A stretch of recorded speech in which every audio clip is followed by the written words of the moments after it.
Carthago delenda est. Carthage must be destroyed. Those famous words attributed to the Roman statesman Cato the Elder, they echo the intensity of Rome's fear and hatred of their ancient rival Carthage. According to one story, Cato would dramatically drop a fresh fig in the Senate, one he claimed was plucked in Carthage just days before, to illustrate how near and prosperous their rival was. No matter the topic, he ended every speech with that ominous refrain, Carthago delenda est. So imagine the scene: a venerable senator, voice hardened by the years, by the wars, urging all of his peers that Rome would never be safe until Carthage lay in ashes. How did it come to this? How did two great cities, once distant trading partners, become such bitter enemies that one demanded nothing less than the complete annihilation of the other? Today, we'll find out. With that simple question, why did the Romans hate Carthage so much? We'll go through the history of the fierce rivalry, the brutal wars, and the personal vendettas, but also the economic competition between a rising agrarian republic and a wealthy mercantile empire, and the cultural differences too, from language to religion, that ultimately bred distrust and disgust. We'll see how the propaganda and legend on both sides fueled fear, from Roman tales of Carthaginian cruelty to Carthaginian tales of Roman perfidy. And along the way, we're going to hear some voices of the ancient observers, Roman historians like Livy and Polybius, the statesman Cicero, the biographer Plutarch, and even some echoes of Carthaginian perspectives, recorded or perhaps imagined by these same Romans and Greeks. Well, our goal is critical. It's a balanced analysis, not to take Rome's side or Carthage's side, but just to understand the deep causes of this hatred. And by the end, we'll not only grasp why Rome so vehemently hated Carthage, but we'll also appreciate the tragic intensity of the rivalry that shaped the ancient world. But first, I better say hello. Welcome to the channel to any newcomers. If you enjoy this kind of content, give it a subscribe and like and you'll get more of it. Tell me where you're listening from in the comments and what time it is over there. Also, thank you to the patrons and those who checked out the merchandise store. Well, now let's get started. At the heart of the Roman hate for Carthage was effectively a military rivalry and the trauma of war. The two powers fought 3 Punic Wars, you see, as from 264 to 146 BCE, that decided mastery of the Western Mediterranean. Especially the Second Punic War, between 218 and 201, the epic conflict, where Hannibal personally led war elephants over the Alps and terrorized Italy, left a nightmarish scar on Roman psyche and their pride. No other war had ever so terrified them at their own gates as the Punic Wars did, writes historian Appian. He recounts how, after Carthage's final defeat, Romans reminisced with awe and relief about the tragedy that they had survived. You see, Hannibal, Rome had never faced an enemy like him before. He ravaged Italy for 16 years. He destroyed 400 towns. He killed 300,000 of their men in battles alone, more than once marching up to the city and putting it in extreme peril. This near-death experience for the Roman Republic bred an abiding fear and resentment. Generations later, Roman mothers still warned their misbehaving children with the phrase, Hannibal ad portas. Hannibal is at the gates. A boogeyman, to frighten them into good behavior. The very name Hannibal thus became synonymous with dread. But you see, the rivalry had begun much earlier than that. In the First Punic War, 264 to 241 BCE, Rome and Carthage clashed over Sicily, a pivotal moment as an upstart Rome built a navy from scratch to challenge Carthage's maritime supremacy. Carthage, founded by Phoenician traders, had long dominated sea routes and owned a wealthy empire of ports and colonies. Rome was lagging a little bit behind. Don't always think of it as an empire. We're even in Republic days now. It is not the power that it would become at this time. Rome's victory in the First Punic War sent a shockwave through Carthage, and they imposed harsh terms. Carthage lost Sicily. They had to pay hefty war indemnities, and soon after was strong-armed into ceding Sardinia as well.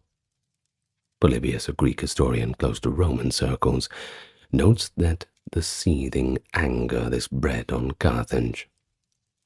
Hamilcar Barca, the leading Carthaginian general, and the father of Hannibal, by the way, according to Polybius, felt the cession of Sicily had been made hastily in despair, and that Sardinia had been filched by the Romans, with an indemnity imposed as well.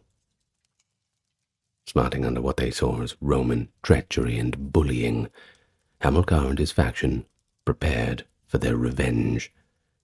Indeed, Polybius lists Rome's grab of Sardinia as the second and principal cause of the next war, adding that Hamilcar's old indignation was such that he immediately set about building Carthaginian power in Spain for a war against Rome again. Don't you think it's pretty telling that Carthaginians themselves had grown to hate and distrust Rome by this point, and they passed that hatred to the next generation? Polybius preserves a pretty remarkable anecdote. Hannibal, as a 9-year-old boy, had begged his father Hamilcar to take him along to Spain on campaign. Well, it must have worked, because Hamilcar agreed. But first, took him by the hand, led him up to the altar, and bade him lay his hand on the sacrificial victim and swear never to be the friend of the Romans. From that young age, Hannibal swore eternal hatred upon Rome. This legendary Hannibalic oath, whether or not it truly happened, or perhaps it happened a little bit different to as was told, is a powerful illustration of the mutual hatred. Romans later loved to imagine that Hannibal was driven by undying hatred, just as they themselves came to hate him. In Livy's account, Hannibal indeed seems the embodiment of all that Rome loathed. Livy describes the famous general as a man of extreme contrasts. He was brilliant in leadership, sure, yet, according to Livy, he was utterly immoral, with the great merits matched by great vices, inhuman cruelty, perfidy worse than Punic, an utter absence of truthfulness and respect for oaths. Now, this phrase, perfidy worse than Punic, is striking. Punic meaning Carthaginian. That treachery had become proverbial to the Romans. For Livy, Hannibal's cunning and trickery in war, like his ambushes and deceptive tactics, exemplified a stereotypical Carthaginian lack of honor. Of course, it's completely fine when the Romans do it, but the Romans aren't going to criticize themselves, aren't they? I should not need to remind the listener that as we go through some of the Roman sources, they are certainly a little bit biased, so we have to tread carefully, not to take it as gospel that Hannibal was indeed this cunning and treacherous person that the Romans are describing. Take it all in our stride. I won't remind you again. So, from the Roman perspective, Hannibal nearly destroyed them. and such an existential threat forged deep hatred. Hannibal was a Carthaginian. Carthaginians almost destroyed us. Therefore, Carthaginians are bad people. The devastation that he wrought, culminating in the catastrophic Roman defeat at Cannae in 216 BC, where some 50 to 70,000 Romans fell in a single day, that was very hard to get out of Rome's memory. They weren't forgetting that one for a while. So it wasn't just a rivalry of states. It became a personal and generational hatred, part of the identity of both cultures. Roman leaders had scores to settle. Many aristocratic families had lost sons at Cannae and other battles. Scipio Africanus, the Roman general who ultimately defeated Hannibal at Zama in 202 BC, had his own personal stake. You see, his father and his uncle had died fighting Carthaginians in Spain. So you can imagine the emotional weight behind Rome's resolve to never allow such a threat again. Even long after Hannibal was gone, the Romans remained intensely weary. 50 years of peace followed the Second Punic War, but Carthage, though politically humbled, economically recovered quite impressively. By the mid-2nd century BC, Carthage was a prosperous city once more. A little bit too prosperous, if you ask Rome about it. When a Roman delegation visited Carthage around 157 to arbitrate a dispute, they were shocked. Appian relates, the envoy saw how diligently the land was cultivated, and what great estates Carthage possessed, noting that the city had increased wealth and population since its defeat. They were thinking they would show up to a somewhat repaired ruin, filled with problems. The civilized Romans are walking in. They thought maybe they'd clean the place up a little bit, make it look somewhat respectable, but limitations would apply. Instead, they saw something that was better than what they had at home. And they can't have that, can't they? This whole situation set off alarm bells. Senators returned home reporting that Carthage, though no military threat at the moment, was an object of apprehension rather than of jealousy, the city being so ill affected, so near and growing so rapidly. Cato the Elder especially took this to heart. He was not happy to hear this news. Appian reports that Cato warned his fellow senators that Rome's very survival was at stake, stating in the Senate, the liberty of Rome will never be secure until Carthage is destroyed. It was this fear, given voice by Cato, that helped push Rome towards the Third Punic War, which was essentially a war of extermination. Decades of fierce military rival, marked by enormous losses and close brushes with disaster. That's what made the Romans hate Carthage in a way that they hated no other enemy, not even the Gauls, not even the Germans. As Appian emphasizes, the Roman people felt delivered from some great fear when Carthage finally fell. They had fought other wars, mainly against Macedonians, Greeks, and others, but no other war so threatened their city as did the one of the Punic Wars. The Romans, a traditionally stern and stoic people, actually wept for joy on the day that Carthage was destroyed, hardly believing that the monster was gone and the nightmare was over. A foe who inspires that level of terror will also inspire enduring hatred. Economic competition and ambition. Beyond the battlefields, economic and imperial competition fed all this animosity.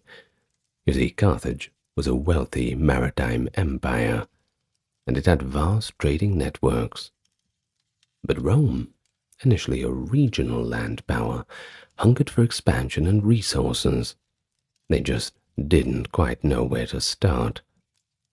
Their spheres eventually began to overlap, especially in places like Sicily, Sardinia, and Spain, bringing them into conflict as each vied for influence and wealth. Carthage's prosperity was something of legend. Situated in North Africa with a superb harbor, Carthage controlled trade in precious metals, agricultural goods, and luxury items across the western Mediterranean. They had colonies and client cities from North Africa to southern Spain, western Sicily to Sardinia and Corsica. They were doing very well, and this inevitably collided with Rome's expansionist goals. Sicily would end up being the flashpoint, a wealthy granary and strategic naval crossroads. When Rome muscled itself into Sicily during the First Punic War, it was partly to prevent the Carthaginian dominance from hemming it in the young Roman Republic. Economic motives intermingled with strategic ones. It always comes down to money in one way or another. Controlling Sicily meant grain supply. Controlling Sicily meant trade routes. And neither power wanted the other one to monopolize any of them. After Rome wrested Sicily and Sardinia away, Carthage focused on expanding in Spain, at that time called Iberia. This was hopefully going to compensate for some of the losses. Spain offered silver mines and a little bit of manpower, assets that Carthage could use to rebuild their power and pay their war indemnities. The Romans watched wearily as Hamilcar Barca and then his sons established a quasi-kingdom in Spain. Tensions rose when Rome made a treaty setting the Ebro River as the boundary of Carthaginian influence. But Hannibal's attack on Saguntum, a Spanish city allied to Rome in 219, shattered that arrangement, and the Second Punic War was well and truly on. To the Romans, this all looked like Carthage trying to dominate the Western Mediterranean economically and breaking the agreements to do so. Hannibal's campaign in Italy can even be seen through a strictly economic lens.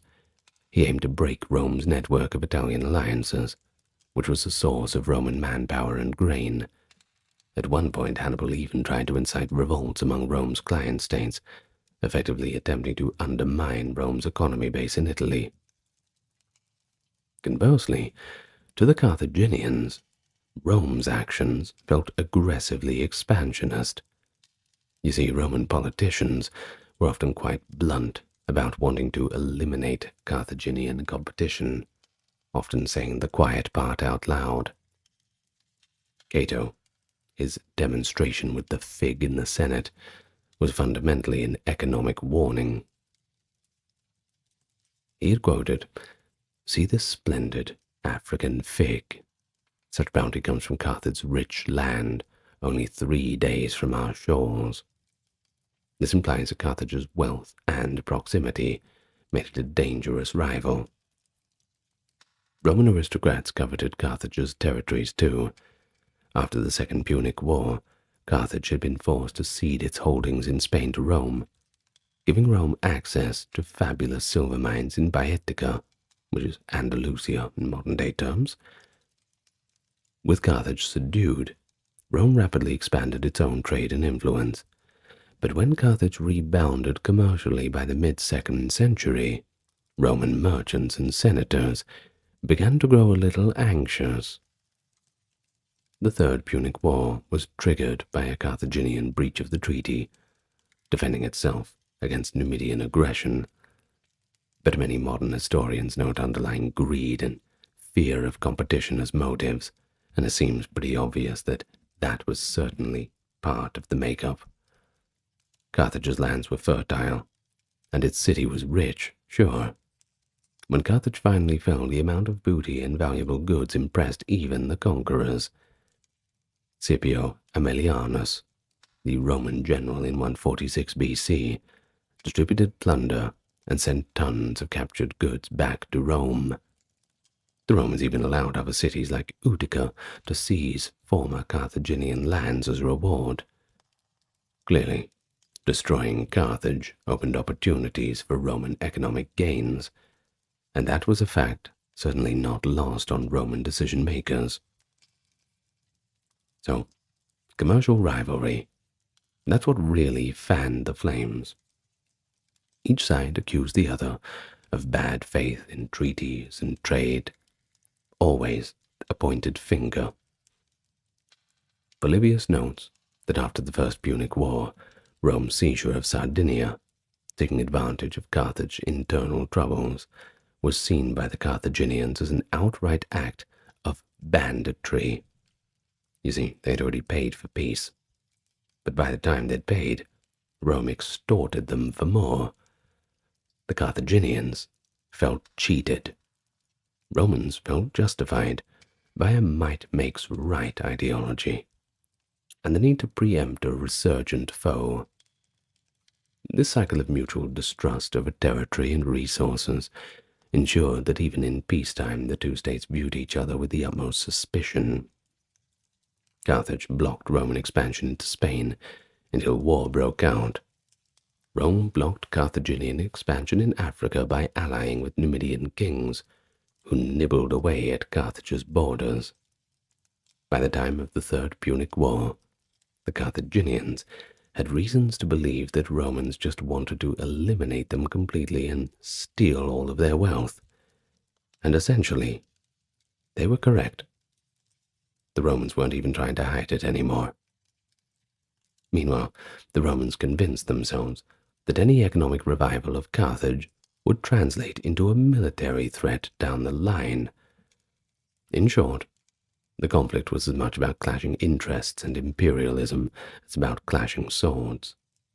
Hatred was fueled by competition for dominance of the Mediterranean world. Propaganda and cultural clashes.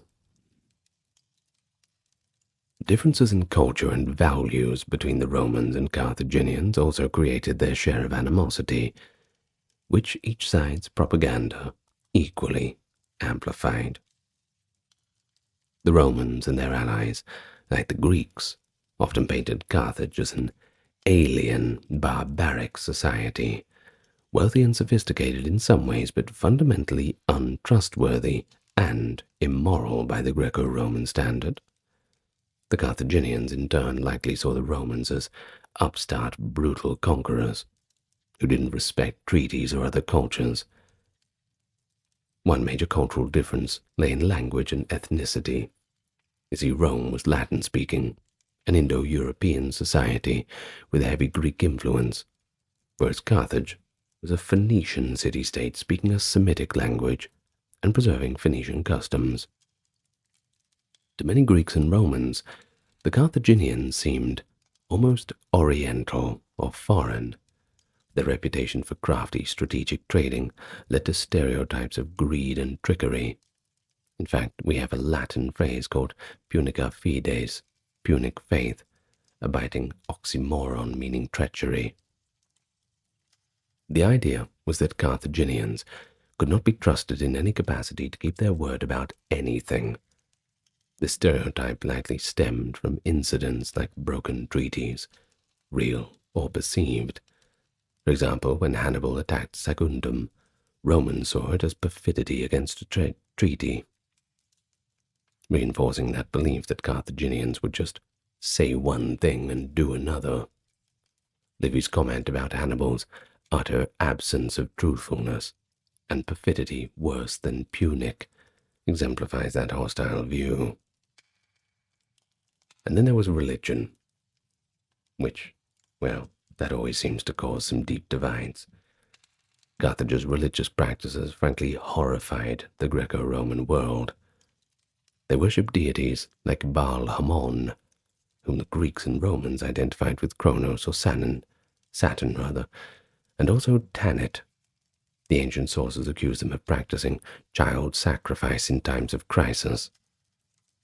Whether this was routine or exaggerated propaganda is debated by modern historians, but Roman and Greek writers leave little doubt of what the people believed about Carthaginian religion. They'd made up their minds, and they weren't going to change them. The Greek historian Diodorus Siculus, for instance, relates that during a dire war in the 4th century BC, the Carthaginians sacrificed the noblest of children to appease Kronos, placing infants onto the outstretched arms of a bronze idol such that each of the children, when placed thereon, rolled down and fell into a sort of gaping pit filled with fire. These frankly horrifying tales, children tumbling down into the flames, of course they circulated widely. False news travels fast. Well, that's if the Romans were lying, but I'm sure that they were exaggerating a little bit. But who knows? The ancient world is a scary place. Diodorus says that this aroused even the pity of the enemy, implying that Carthage's foes, in this case presumably Greeks or Romans, were shocked by the practice deeply. Another source, Quintus Curtius, notes that Carthaginians inherited this ritual from their founders and are said to have continued the practice right down to the time of their city's destruction. Roman writers use such accounts as moral justifications for war. How could a civilization that allegedly burned its own children be allowed to survive? It's time for the Romans to take out the trash. But whether or not all Carthaginians condoned these sacrifices, in fact, Carthage did in fact ban the practice at certain points, according to some sources, the image stuck. Roman propaganda in the lead-up to the Third Punic War likely played on this theme of Carthaginian cruelty and impiety. By painting Carthage as a monstrous, impious nation, the Roman leaders could rally popular support. We see a similar dynamic with the story of Marcus Atilius Regulus, a Roman general captured in the First Punic War. According to legend, repeated by Roman authors as a tale of a virtuous martyrdom, but Regulus was sent to Rome by the Carthaginians to negotiate a prisoner exchange, under oath to return if the mission failed. When he reached Rome, Regulus advised the Senate not to agree to the exchange, knowing it sealed his own doom. And then, dutifully, he returned to Carthage to face the consequences. The Carthaginians, so the story goes, tortured him to death in hideous ways. Accounts speak of cutting off his eyelids and forcing him into a barrel of spikes, or simply of enforced wakefulness. Cicero praises Regulus's honor in the work De Officios, noting that Regulus, I quote, was not ignorant of the fact that he was going to a most cruel enemy and exquisite torture. Still, he thought that his oath must be kept, and so he went, and was like that, slowly put to death. Now, did you catch it? That phrase, most cruel enemy, is telling. The Romans branded Carthage as exceptionally cruel and barbaric beyond the norms of warfare. Whether the torture tale is true, or perhaps embellished, it became a part of the Roman cultural memory. It taught Romans two things: the supreme virtue of Roman honor and the extreme barbarity of the Carthaginians. Who would barbarically torture such a noble captive? Only them, of course. All these stories, told and retold, just fanned the flames of that hatred. But from the Carthaginian side, we unfortunately have fewer direct records, probably because the Romans just burned the entire city. But we can infer some perspectives through the accounts of Roman historians, believe it or not. You see, Carthaginians often felt betrayed by Roman double-dealing. A poignant example is the prelude to the Third Punic War. Carthage, after 50 long years of obeying Romans' dictates, found itself backed into a corner. In 149, when Rome prepared to attack, Carthaginian envoys desperately tried to negotiate with them. Now the Romans made extreme demands. First, Carthage had to hand over 300 noble children as hostages, which they did. Then all of their weapons and armor, which they also did, surrendering thousands of sets of arms. The Carthaginians likely hoped that these concessions would satisfy Rome. But then the Romans delivered another blow. They then told them, "Oh, by the way, you must destroy your entire city, and all of your people must relocate inland away from the sea." Now, come on. That's just not cricket. This amounted to a death sentence for the city, of course. And upon hearing this, the Carthaginian senators and people in their delegation reacted with shock and despair, as one might understand. Appian describes them lifting their hands to heaven with loud cries, calling on the gods as avengers of violated faith. They accused the Romans of perfidy indeed. One of their leaders, Bano, reminded the Romans that they had promised Carthage could remain free if the hostages were given, quoting, "Your Senate sent us word that if our hostages were delivered, Carthage should be left free and autonomous. Now you demand Carthage itself be destroyed. If it is right for you to destroy it, how can you leave it free and autonomous as you said you would?" This impassioned plea shows the Carthaginian view that Rome had betrayed its own word, and yes, frankly, they did. The Carthaginians felt they had upheld the treaty. They did everything that the Romans asked them to do.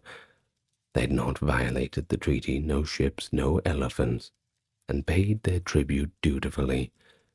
Yet Rome was unjustly and cynically plotting their annihilation. The envoys' dramatic display, tearing their clothes, wailing, and even cursing Rome in front of the Roman consuls, shows how cornered, wronged, and panicked they felt. It's tragic, really. Even the Roman consuls were moved to pity at the sight of these proud men, utterly broken. But Roman policy was not so sympathetic. Unmoved completely. A stark illustration that by this point, hatred and fear had extinguished any chance of mercy. Propaganda on the Roman side thus painted Carthage as a menace that was treacherous, cruel, and even sacrilegious. On the Carthaginian side, Rome appeared as a ruthless aggressor that broke oaths and aimed at domination. Cultural misunderstandings only worsened this. For instance, the Carthaginians practiced highly pragmatic diplomacy, making and breaking alliances as needed in the mercantile empire, which Romans interpreted, of course, as bad faith. Conversely, Romans' absolutist approach to war, often demanding total surrender, struck the Carthaginians as brutal. And each side had their patriots stoking nationalist fervor. Just as Cato stirred Roman hatred, in Carthage there were war hawks like Hannibal's family, and conversely moderates on each side, etc. Hanno in Carthage, Scipio Nasica in Rome, who were just shouted down. Now we should note that not all Romans were so blindly hateful. Some, like that mentioned Scipio Nasica, argued that Carthage should be spared to serve as a foil to keep Rome's arrogance in check. Nasica feared that without an external enemy, Rome's people would lose discipline. But of course, such voices lost out once the war drums began to beat louder.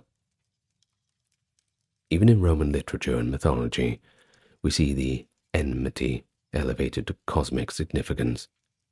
By the time of the Roman Empire, the poet Virgil in the Aeneid of the 1st century wove the legend of Dido, the Carthaginian queen, and her tragic love affair with the Trojan hero Aeneas, mythical ancestor of the Romans. In Virgil's tale, when Aeneas abandons Dido, she curses him and his descendants, declaring an eternal hatred between Carthage and Rome. Quote, "Rise up from my bones, avenging spirit," she cries, prophesizing a Carthaginian avenger who will haunt Rome. This is a clear allusion to Hannibal, if you didn't catch it. Virgil thus gives a divine, fated dimension to the historical rivalry, suggesting that the Punic Wars were the working of an ancient curse, and that the hatred was simply part of destiny. While this is myth-making, it certainly shows how the conflict resonated in the Roman cultural memory. Romans of Virgil's time, long after Carthage's fall, still felt something special, almost ordained, had driven the intense hatred between the two peoples. So in sum, cultural differences and propaganda created a kind of feedback loop. Each atrocity or betrayal, real or alleged, was amplified by the other side's proof of the enemy's depravity. Romans demonized Carthage as cruel, child-sacrificing, double-crossing schemers. Carthaginians and some sympathetic Greeks viewed the Romans as power-hungry, unscrupulous imperialists, willing to violate faith and mercy to do anything to further their own end. This mutual vilification helped justify the worst actions each took against the other, and ensured that by the final war, hatred eclipsed any common ground.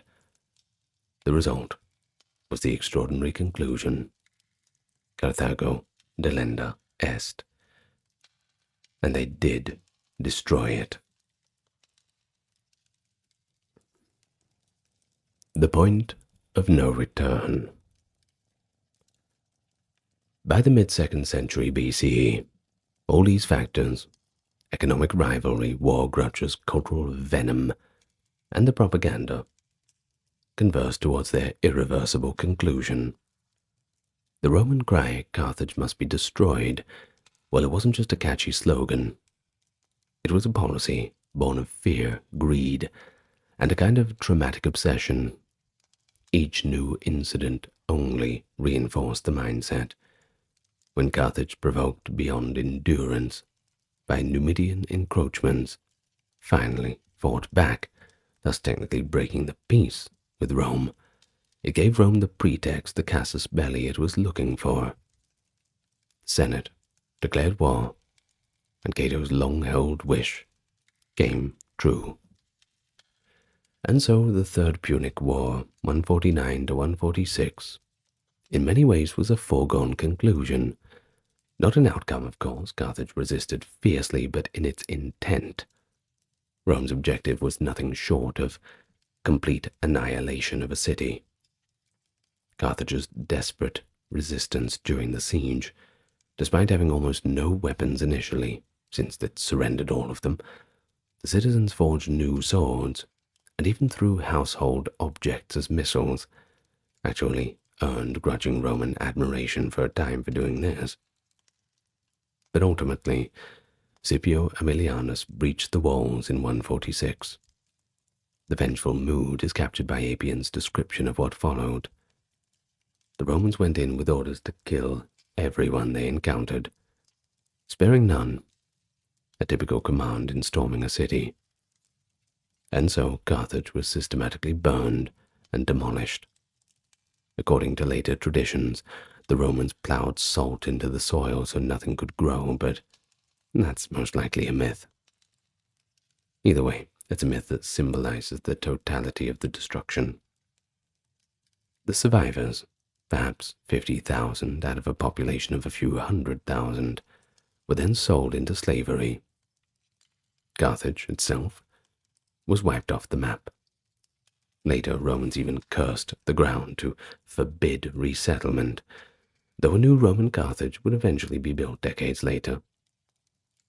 One might think that when the dust settled, the Romans would rejoice without remorse. Indeed, as mentioned, there were wild celebrations in Rome, a sense of deliverance. Appian says that Romans felt confirmed in their worldwide supremacy, just now as assured of the permanence of their own city. The haunting fear was gone. They truly believed Rome could never be threatened in that way again.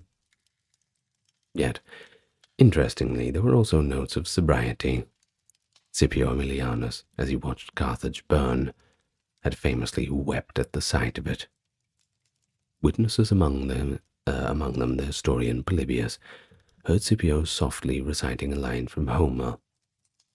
A day will come when sacred Troy shall perish, reflecting on the fall of great cities.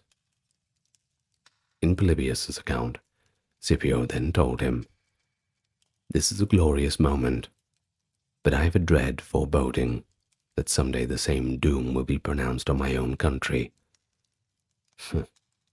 Yeah, foresight, huh? It's a pretty extraordinary mark. It shows that at least one Roman understood the tragic cycle of hatred and destruction. Scipio, recalling how the Greeks once pitied the ruined city of Troy, realized that in destroying Carthage utterly, Rome was not only exacting vengeance, but also perhaps sowing the seeds of its own moral caution. It's as if he recognized that hatred had driven Rome to an extreme act, one that history might judge harshly, and I'm judging it pretty harshly. No empire, not even Rome, is immortal. So from a balanced perspective, the Roman hatred of Carthage was so intense, but also instructive. It teaches us how fear can turn into hatred, propaganda can dehumanize any enemy, and how a republic can decide on total war. Shows the Carthaginian side how being cornered and betrayed can lead to this desperate bravery, the last stand of those people of Carthage, throwing out their kitchen utensils and anything they had to try and knock some Romans out. It's a last stand that's heroic in a tragic way. There's even that anecdote during the final surrender. The Carthaginian commander, Hannibal, who had cruelly resisted, begged Scipio for mercy. His wife, seeing him grovel while the city burned, denounced her husband's cowardice and leapt into the flames with her children rather than being taken captive. In the end, why did the Romans hate the Carthaginians so much? I suppose it spans a century of conflict. They hated Carthage because they feared its military genius and remembered the horrific losses. They hated them because they envied their wealth and resented the times where they had been humbled by them. They hated Carthage because they were taught to hate Carthage by those leaders who stoked cultural prejudices and propaganda, depicting Carthaginians as irredeemably cruel. And maybe they hated Carthage because in it they saw a mirror of what imperial power could be, something Rome was aspiring to with a similar relentlessness. Rome couldn't tolerate an equal. Rome couldn't tolerate a rival. And thus, Carthago delenda est. This hatred was not a one-way street. Carthage had its own grievances and their own reasons to loathe Rome, which I'm sure were drummed up by the same kinds of people. But Rome's hatred proved to be more faithful, since Rome won decisively. But there is an irony that once Carthage was gone, Rome had eliminated the very foil that had kept it united and virtuous, just as Scipio Nasica feared. Some decades later, Roman politics turned inward and grew increasingly violent. Without an external enemy, Romans found new enemies, each other. In a sense, that ghost of Carthage might have had the last laugh.